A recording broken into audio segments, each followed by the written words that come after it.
kita harus berpikiran bahwa kerja itu harus selalu berdasi, bersepatu, berseragam. Padahal kerja seperti ini pun itu juga halal, seperti itu sih. Lumayan ya Mbak ini? Ya, ini baru berapa jam ya berarti ya? 2 jam. Baru 2 jam, Masya Allah teman-teman. Ini 2 jam udah dapat uang berapa ini Mbak? Mungkin Yang gede-gede ini. Ini 800-an. 800 ya Mbak, 2 jam ya? Jadi 2 enak. Banyak teman-teman tuh. Jadi ini dari air mendidih dulu, Iya.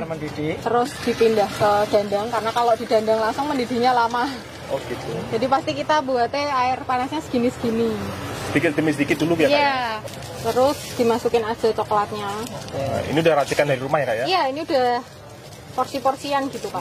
Tuh, satu dandang itu porsinya 1 plastik ini? Iya, 1 pack coklat itu kurang lebih mungkin sekitar 1 kilo ya Mas. Kakao aja, 100% murni coklat. Murni kakao ya Kak ya? Iya, terus dikasih susu. Susu HT-nya itu berarti 500 mili air, baru kita kasih Kental SKM. manis. Iya, semua orang suka SKM. Nggak pakai gula, tambahan gula, karena kan di SKM sudah mengandung gula. Jadinya kita nggak nambahin gula lagi biar nggak terlalu banyak gulanya, jadi nggak terlalu manis Kak. Karena memang after test kami yang tadi itu kena diaduk terus sampai coklatnya larut.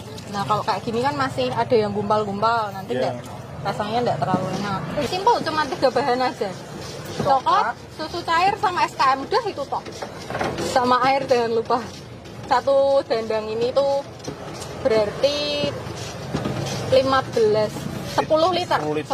Nama saya Vita, usaha saya es coklat Panjang Umur Semarang. Jadi awalnya seperti ini Mas, kenapa bisa merintis usaha ini? Dulunya saya itu bekerja sebagai seorang HRD di salah satu perusahaan food manufacturing di Semarang. Tepatnya kalau teman-teman suka mengkonsumsi mie instan, jinglenya itu ada titik-titik seleraku. Nah teman-teman pasti kan tahu tuh, erat banget kan jingle itu di telinga teman-teman. Titik-titik itu apa ya Mbak ya? Indomie seleraku. Iya.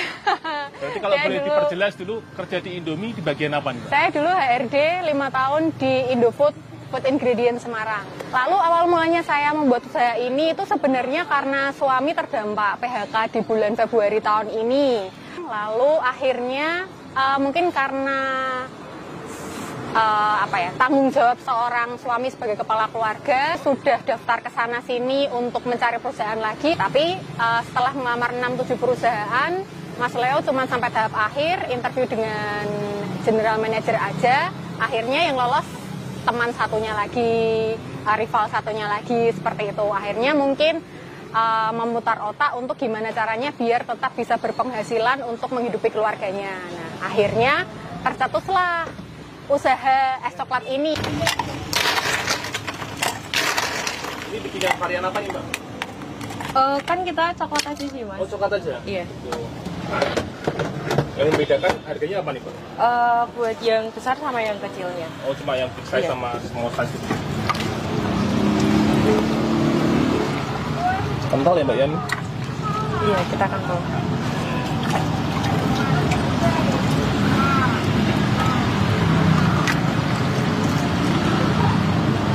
Kalau sehari bisa habis berapa kali dandang gitu? Kadang 3, kadang 2. Paling banyak 3 dandang ini ya Mbak? Iya.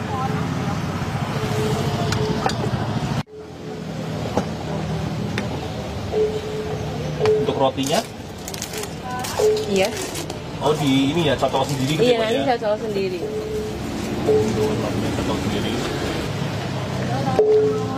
Ini sih Kak. Coklat kecil 3 ya? Rotinya red velvet sama ori 2. Ya. Makasih. Iya, thank you Kak. Ini nanti kalau misal kepahitan boleh tambah gula.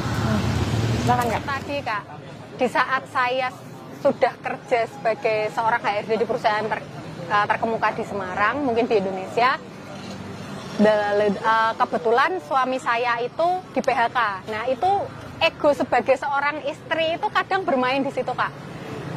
Bermainnya seperti ini, saya yang punya gaji lebih tinggi dari suami saya, terkadang sifat ego saya itu bahkan munculnya tuh gini, halah kamu tuh sebagai laki-laki tuh harusnya bisa lebih dari saya, cuman kan kita nggak bisa seperti itu sebagai seorang istri. Nah, saya merasa kayak kok ujian dari Tuhan ketika saya baru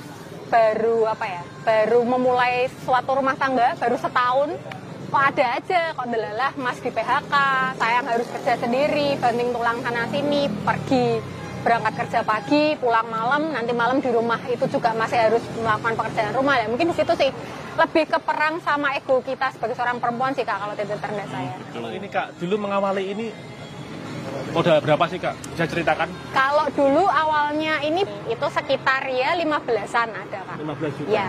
15 juta gitu Kak? 15 juta kurang lebih. Itu bisa balik berapa lama sekarang ini Kak? 3 hari, 4 harian alhamdulillah. Nah, saya waktu itu malam-malam habis pulang dari kerja nemenin Mas Leo, rekap. Loh Mas, ternyata omsetnya udah segini.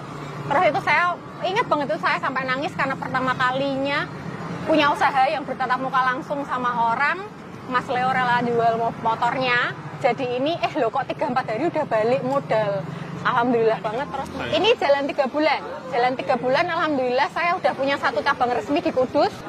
Terus kalau untuk franchise-nya kami ada 5. Sehari berarti udah 40 liter ya. Sehari kemarin 40 liter. Itu 40 liter rekor. Sebelum kemarin 40 berapa liter cup berarti itu Kak 40 liter? Sekitar kalau 10 liter itu 60-an berarti 46 kali 4 ya. Sekitar 300 lebih. 300 cup ya Kak ya? Ya. Berarti omset sehari berapa Kak? Kalau yang kemarin sampai 40 liter itu 3 sampai 3,5. 3,5 juta ya Kak? Iya. Masya Allah. Itu omset. Itu cuma dari jam 1 sampai jam 6 sore. 5 jam ya Kak ya? Iya, iya. 3,5 juta? 1 sampai jam 6 sore. Banyak. Berarti untung bersihnya berapa persen kira-kira itu? 100% lebih. Untungnya 100% lebih? Iya. Masya Allah, ini berarti bisnis menjanjikan banget ya Kak ya? Iya. Kalau boleh buka-bukaan itu 1 cupnya itu paling nggak sampai 10.000 modalnya. Modalnya nggak sampai itu? Masya Allah, ini mau bermanfaat banget. Itu bisa dilihat teman-teman, ramai banget di belakang ya, yang antri.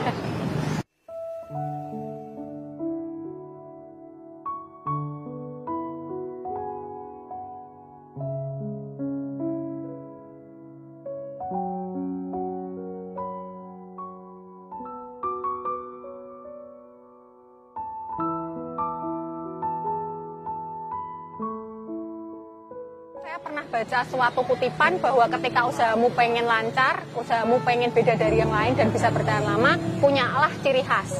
Terkadang itu kita harus menurunkan satu ego kita, harus menurunkan satu tingkat ego kita untuk menjadi pribadi yang lebih baik. Kalau dibilang malu, dibilang gengsi, dulu sebelum saya terjun langsung ke sini pernah punya perasaan seperti itu. Tapi balik lagi, kita harus memang bisa menurunkan satu ego kita biar kita bisa bertumbuh lebih baik lagi.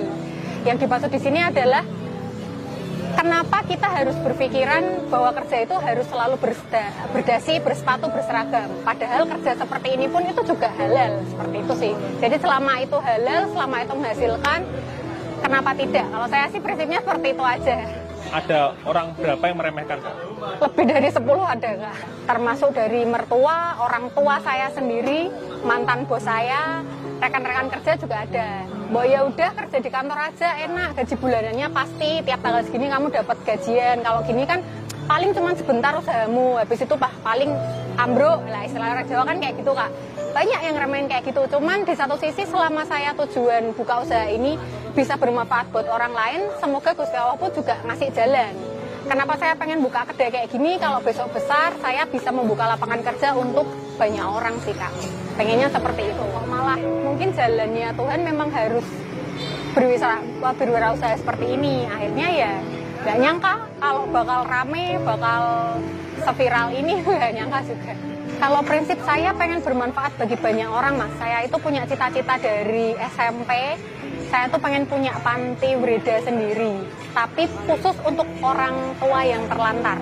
Saya pengennya adalah orang-orang tua jalanan yang memang dimana mereka itu memang nggak punya siapa-siapa, nggak punya rumah, itu biar ikut sama saya di panti saya. Itu pengen banget saya seperti itu, dan ya semoga dari usaha ini bisa menghasilkan cita-cita saya itu. Mas. Amin, amin. Alhamdulillah setiap Jumat kami ada sedekah rutin ke panti asuhan atau ke panti Breda. Saya memang sangat menyukai panti Breda. Atau saya sangat cinta sama orang tua yang nggak mendapat apa ya, nggak mendapat apa yang orang tua saya dapat gitu loh. Jadi saya pengennya tuh orang tua di luar sana tuh